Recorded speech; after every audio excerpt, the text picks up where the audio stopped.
she makes a Harry Potter reference and then doesn't get a Harry Potter joke later in the movie. So it was like the person who wrote this script didn't even go back and look at this. They ain't even writing a goddamn script, that's why. You can't even remember the shit you do.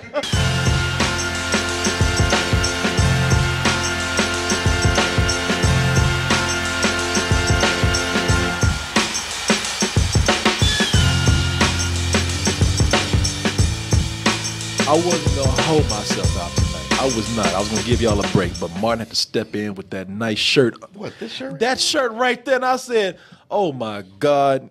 It's one thing when you go to DT Merch and see those shirts on the screen, but when you see it on somebody's actual body like Martin, I said, I got to talk about DTmerch.com and all the wonderful merchandise that we have over there, like the shirts, the backpacks, the phone covers, the caps, the beanies, and now introducing gift cards. And while you're decked out in all your nice DT gear, why don't you become a subscriber and help keep these shows going? Now, you don't have to subscribe for anything at first. You can try this service out on doubletoasted.com. Test out these live streams 7 days for free. Audio is free all the time, SoundCloud, iTunes. But if you do decide to support these shows with a subscription, and you will, because once you get a taste, you're coming back. But I recommend that you get that taste with your Amazon account, because we got an Amazon Pay button. Put your username and your password in there. Press send. Ooh, Martin, I can see you got that toasty goodness all over your body. Yeah, barely containing it. Martin couldn't tell you, like, ugh, shit. We gave Martin a stroke for a little while. I'm very excited about the direction things are taking here, man. If we continue, this is a good time to be doing this. Good time to be a toasty out there. Wait, why you say if? If what? You said if we continue. Oh, I meant when. Oh, my God. Now the great pumpkin will never take us on the water. Oh. Well, maybe we'll have a better time than we did with this movie we're about to talk about right here. Nah. You know, no. Look, I never do this. You about to watch some history-making shit right here. In all of the years that we have come in and done these shows and done these reviews, I have never rushed out of a theater to tell people before the show was even on that what we saw was some pure bullshit. Can I request just one thing? I know we usually do a very good job of not doing this, but can we please discuss this movie with spoilers? No, we are. Thank you. No, we definitely are. The movie we're talking about tonight is Life of the Party. We got Melissa McCarthy.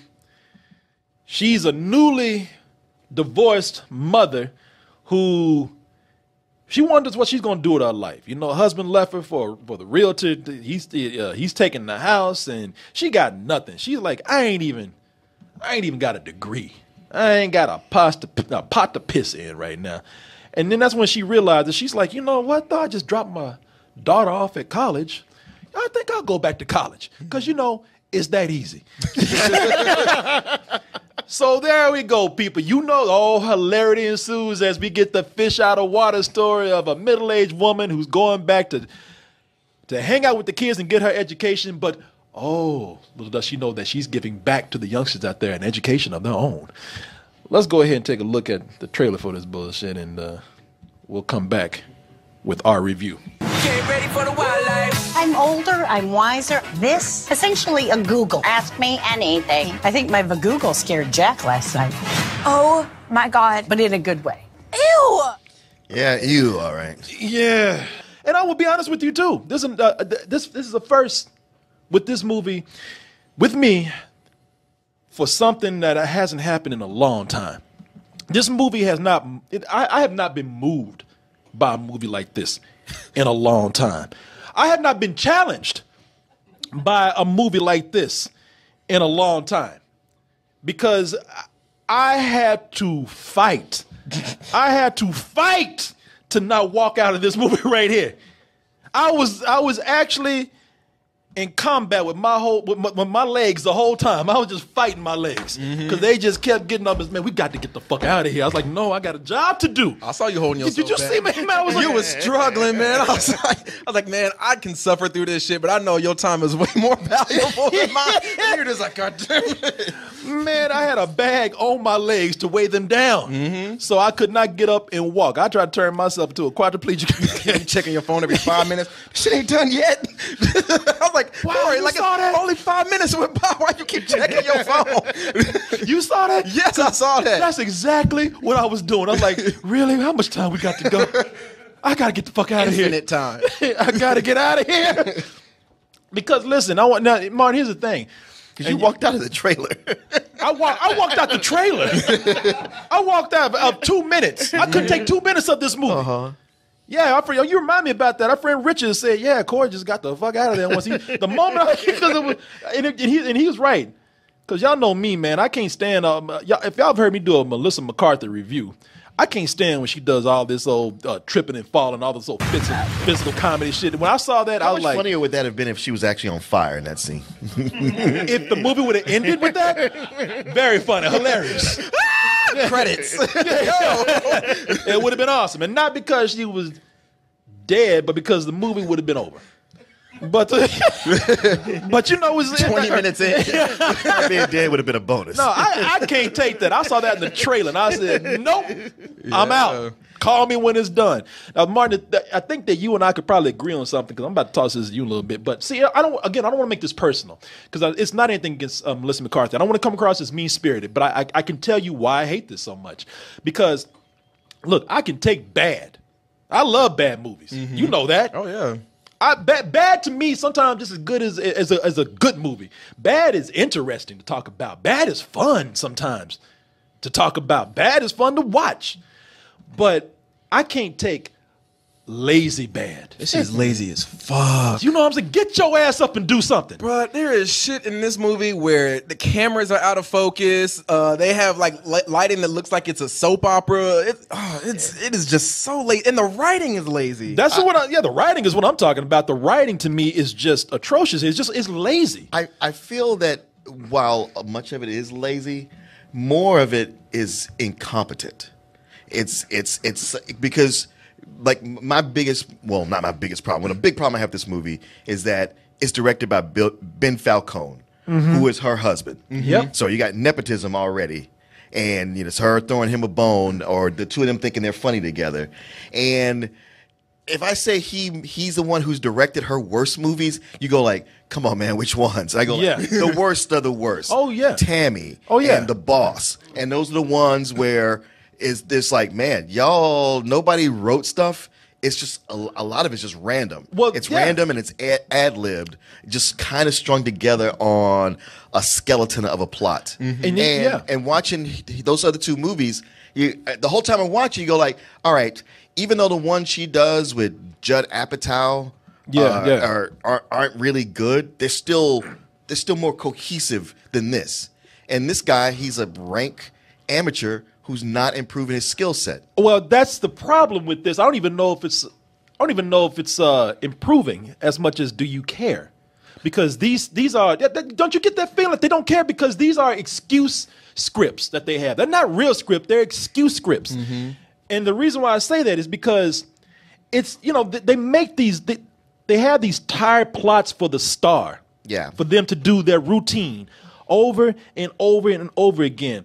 As Martin was saying, Ben Falcone is her husband. They work together a lot as a director and actor team. He's a director, she's an actor, actress here. And it's almost like he's making vehicles for her.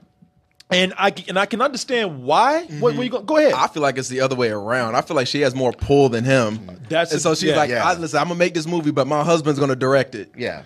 You know what? That's a great point, man. I can definitely see that. Yeah, why you keep say all that. the money in the family. Yep. And Martin, you brought up the movies that they have done together, which is because he's right. When you see what they've done, it's the lowest of the movies for her. She doesn't have like this for us, like this big track record of having hit movies, or at least movies that we find funny. The most risky thing that they've done together is Tammy. Right. And Tammy is almost like a slightly dark comedy. But it never has the balls to go all the way. No, it's almost like an independent film. It's a slightly dark comedy, but she's still doing the same shit in there. Yeah. Mm-hmm. It's her doing what Melissa McCarthy does: dancing, falling, babbling with her comedy, and talking as she ad libs until they feel like they've stumbled across something funny. The Boss is way worse. That's completely lazy. Than Tammy. The Boss is horrible, man. That one right there is really her going in there and doing nothing but her shtick of just ad-libbing and falling all over the place. I mean, at least I can give Tammy credit for trying to do something slightly risky. And I know why those movies are being made over and over again. Because here's the thing: out of those movies, people and critics and audiences, neither one of them really like these movies. Critics, of course, slam them, but audiences come out like cinema scores like, man, I don't know about C+. That's horrible for an audience score on for people to come out with a cinema score grade of that, the general audience. Now, somehow, though, some kind of way, you got to give her credit for being marketable. Sure. Because all those movies made money. Tammy made $84.5 million, and her budgets are low, $20 million. The Boss, $63.3 million. I was on a $29 million budget, so she keeps her budgets low, and somehow she's always seen as a bankable star. Well, she keeps her budgets low, and as you saw right there, the dates of those, they always come out around holiday times. Like Tammy came out around 4th of July, and then this is coming out right before Mother's Day. So like all the people for Mother's Day, I'll just go take her to go see this movie, Life of the Party. That is true. So strategic marketing too. That's an excellent point, man.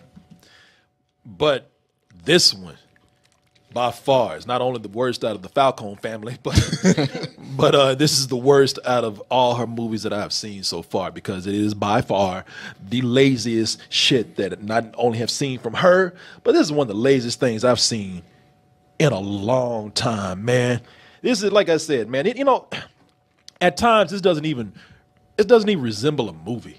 It doesn't, man. Yeah. It's baffling, the stuff that happens in here. Like, this is some stuff that would be low grade for like jumping the shark for a TV series, and they put it in this movie, and none of it makes sense. No, they don't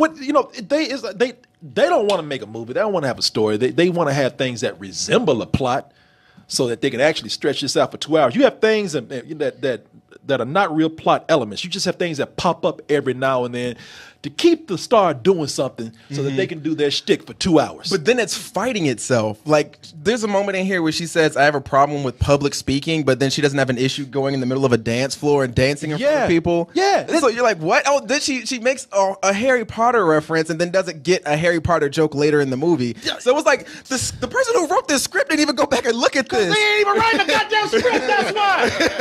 You can't even remember the shit you do. This goddamn movie. Man, I know y'all gonna be like, man, you crotchety old critics, man, can't you just go and watch a movie? Because you know it's a movie. Can't you just have your suspension of disbelief in there? You know what that is. You see movies enough. Oh, you were out of the touch of the days. You just watched the movie and enjoyed it. But the thing with this film is that it is so a non-movie that you cannot overlook any kind of any of these things that anybody else in any other movie would say suspension of disbelief. Well, the problem with that is that, sure, it is possible for us to see a movie and suspend disbelief, and if it's fun, just go with it.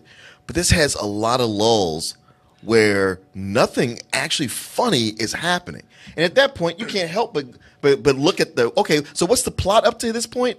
And you're like, wait, this isn't making any sense. And you brought up a serious issue from the beginning, and now you're not even touching it at all. Oh, no. Like every chance, there's so many chances to do something real with this movie. I mean, within the core of what the story is, the husband just totally ditching the wife once the girl goes to college and leaving her stuck, and her trying to go back and get her education, or the mom and the daughter bonding.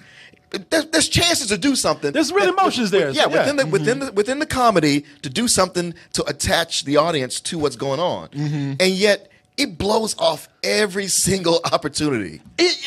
Because, like I said, man, they just want to keep it moving for the one person that matters, and that's Melissa McCarthy. Just keep her doing something, and when you do that, and the movie is falling apart everywhere else, where there's no plot at all. plot elements, but no, nothing to thread them together, then they stand out. It is almost like they've created something where not only rules are different, but the dimension of time and space works differently here too. She decides to go back to college. Now, in any other movie, you'd be like, okay, don't get into the details. We don't need to see her sign up for college. We don't need to see her fill out paperwork or put in for loans or anything. But it really does seem here like when she decides to go to college, she's in college the next day. Yeah. You don't see, and plus, it's movie college. You know that college that you go to where you just take one class? You just take that one class, and although they said she had a year to go, it felt like she got her degree in a week. It did. It did. It so did. This is another dimension. This is not of Earth right here. It's another Earth in another time, another place, man. Not only are there hardly any plot elements to be had here, even though they try to present them, you have characters in this movie. And looking at these characters, okay, in movies, these are movie people. They might not resemble real people. And normally people will say, it's a movie. Let it go. They gotta react broadly to get a reaction. No, not here. Not here at all. No, I'm questioning this shit because these are not characters that we have here.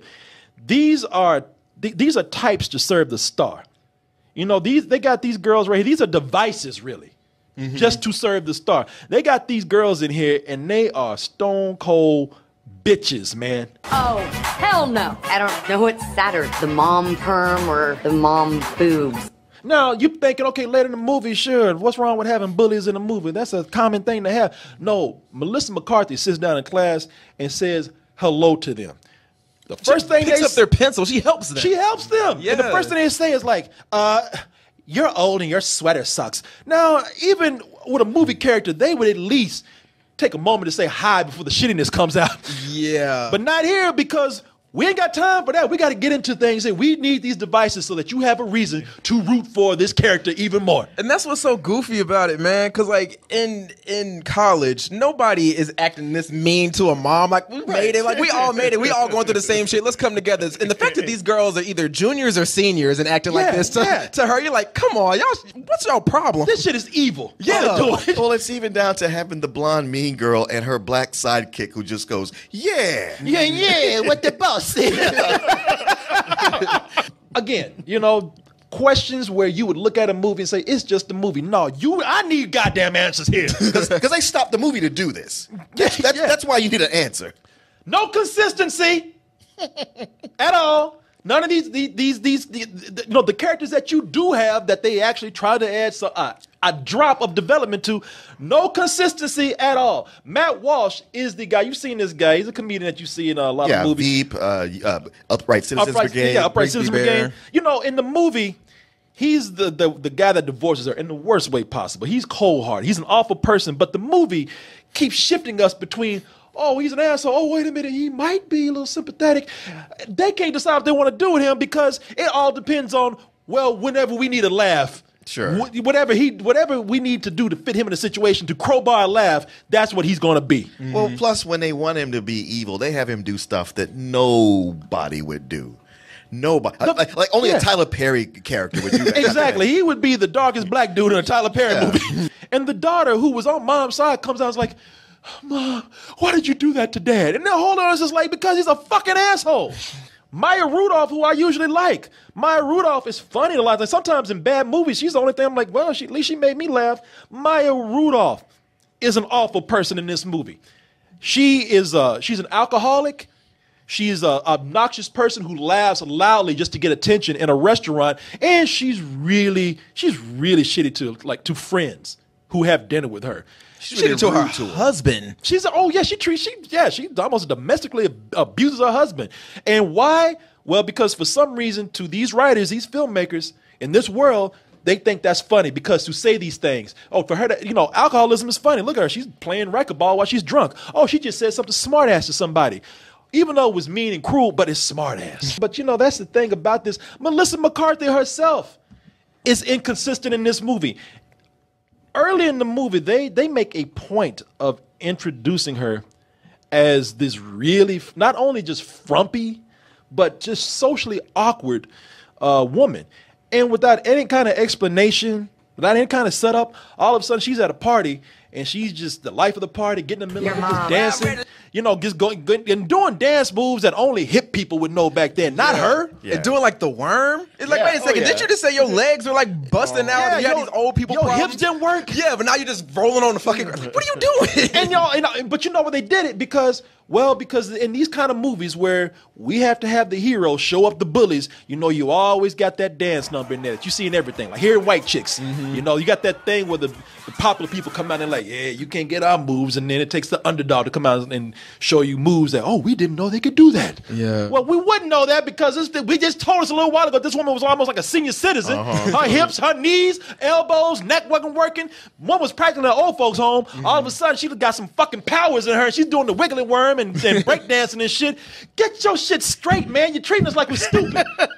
You're making me feel. That's why I'm mad, because you just don't. You're sitting up there and you're taking people for granted. You're making them feel like they're stupid. They don't need us to have all the details. We'll just toss in all the things they like. We got a list of things.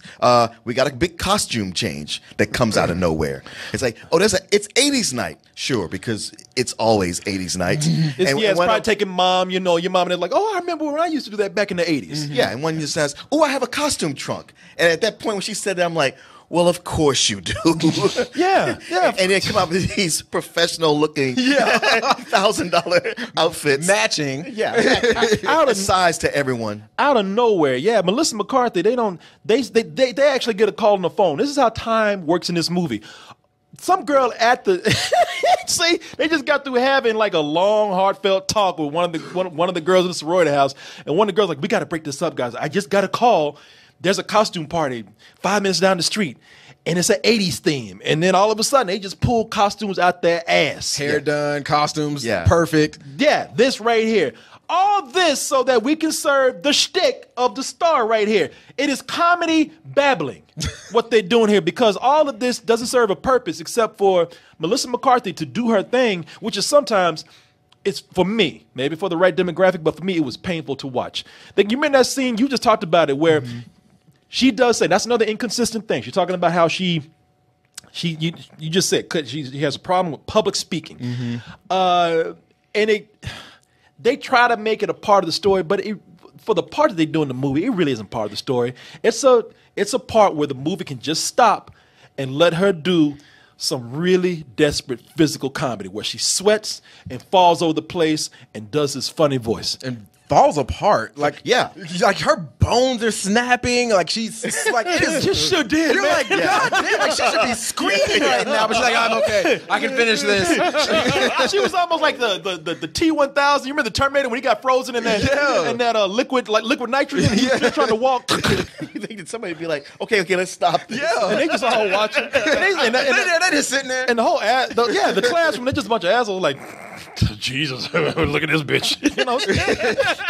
Like somebody was like, should we get us some water? Like even the teacher was like, I mean, we can, like, you want to keep going, right? Yeah. No, like, stop this. She's dying. It's even unrealistic on an asshole level. Some stupid motherfucker would at least pull out his phone and just start filming it. You know, nobody just be sitting up there though, just. And I am probably someone who just has seen too many of these movies. It's not my thing. I don't want to go in there and just.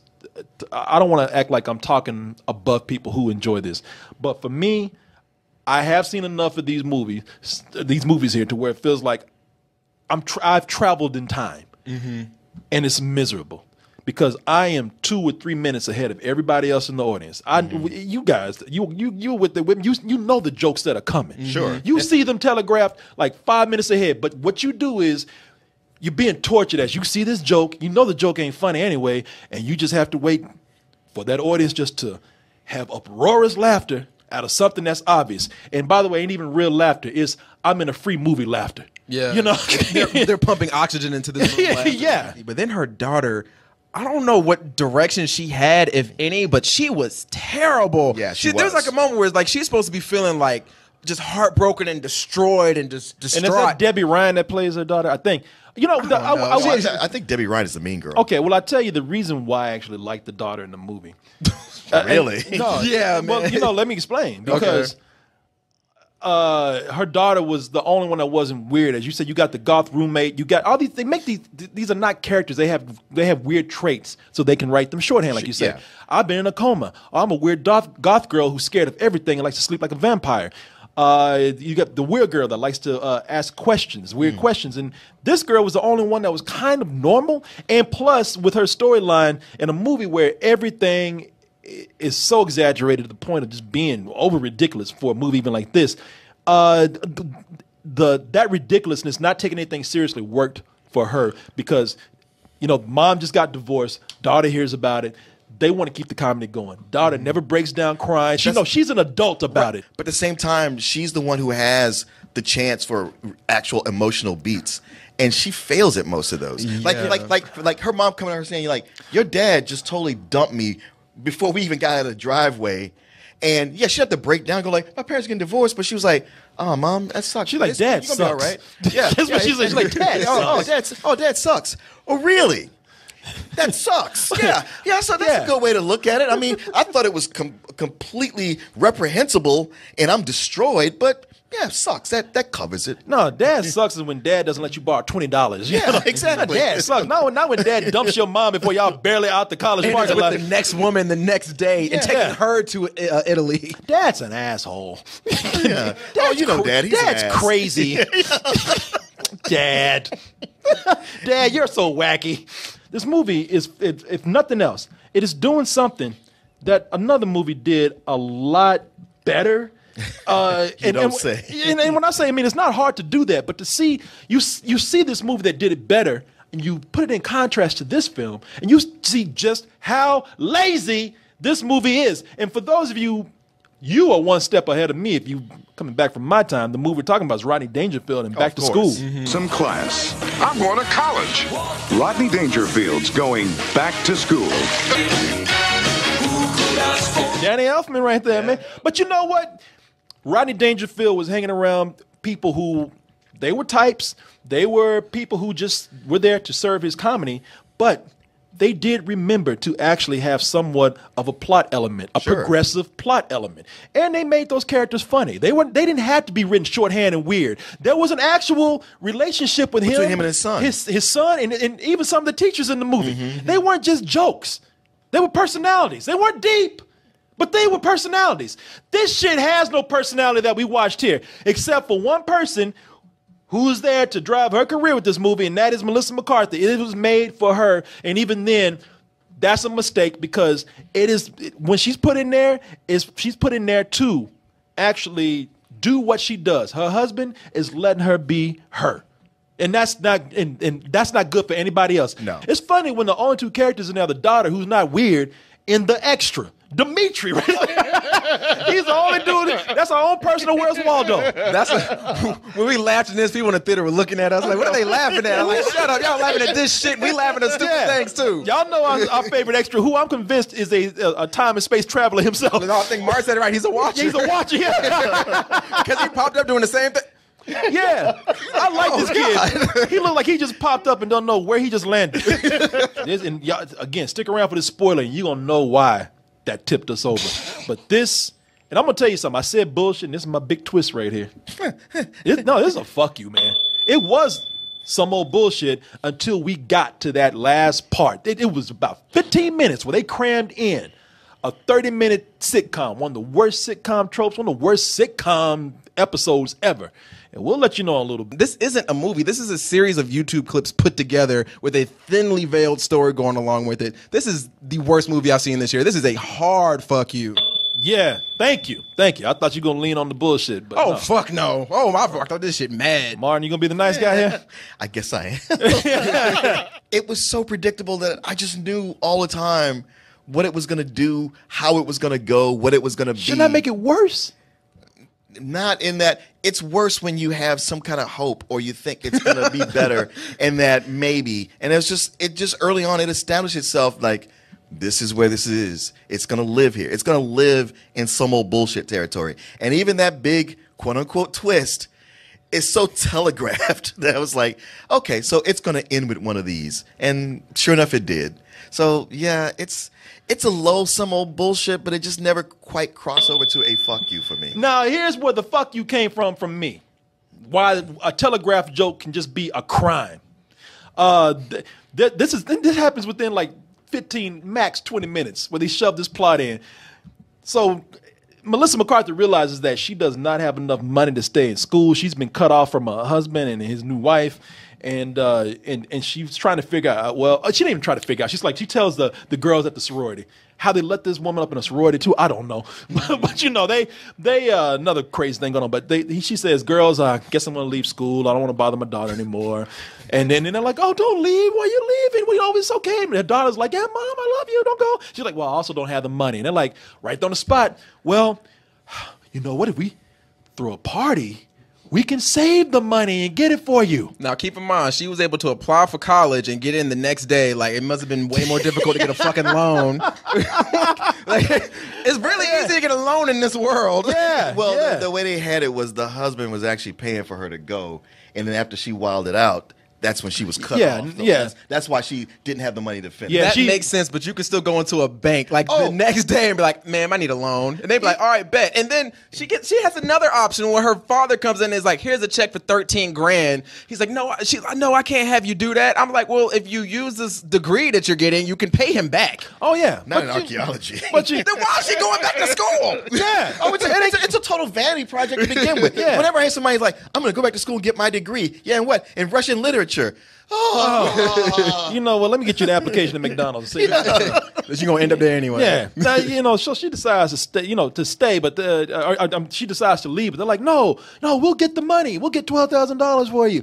Why they were getting that for her when they need money too, I don't know. Yeah. But they just love her that much. And then they said, but, you know, how are we going to do this? And they actually even throw the party. When they throw the party, nobody shows up. They'll organize the worst party. So somebody gets the idea, the girl in the coma. She says, you know something?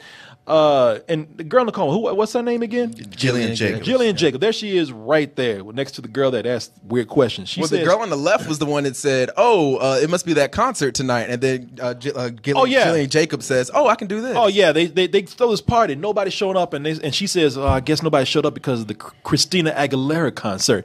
And like, well, how come no one told us about this? And then the girl, Jillian whatever, and she says, you know what? That's okay, though. I'll just tell everybody that Christina Aguilera is coming to the party after her show.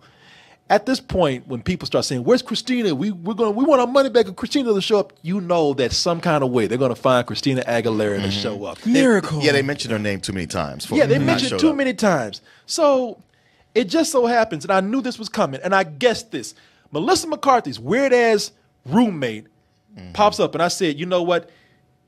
Before she even said a word, I said, she'd right down to a T, the relationship. I said, she's going to say, hey, guys, it's okay. Christina Aguilera's my cousin, and I got her to come here with a phone call. Christina Aguilera shows up and says, oh, no, I'm all about your cause, woman I don't even know. Yeah. Hey, get all the equipment out and let's do this. And they throw a big-ass concert at the sorority. They raise tons of money, and Melissa McCarthy gets to go back to school and graduate 48 hours later. So, well, you know what the worst part of all that is that it came in the third act. Like, they didn't have a third act, and then they got her to sign, and suddenly this whole new plot comes along with, now I got no money, and we got to do this concert. You know what? Yeah, okay, you guys convinced me. It's a fuck you. There we go. Thank you. You know what? We couldn't do it. But Christine, like in the movie, Christina Aguilera came in She saved the and day. saved the day. Oh, the confetti. There you go.